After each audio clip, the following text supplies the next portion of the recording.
அனைவருக்கும் ஆனந்தமான இறைவணக்கம்.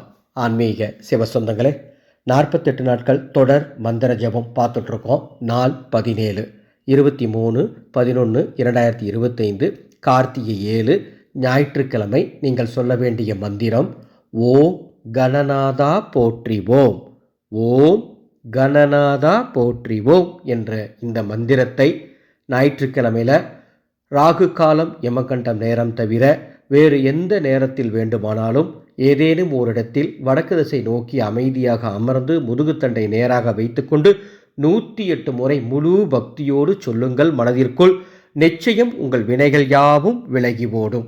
இப்படி தொடர்ந்து நம்ம மந்திரங்கள் சொல்லிட்டு இருக்கோம் இல்லைங்களா?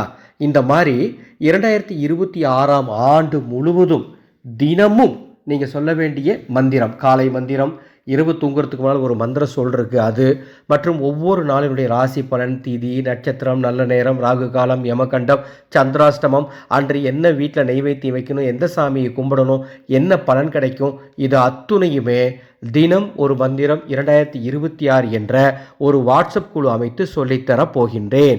அந்த குழுவில் சேரக்கூடிய அத்துணை பேருக்கும் 2026 ஆண்டில் ஒரு குறிப்பிட்டு 9 நாள் வருது. அந்த 9 நாள் பணத்தின் தேவதை தனதா யட்சினிக்கு உகந்த நாளாக இருக்குது.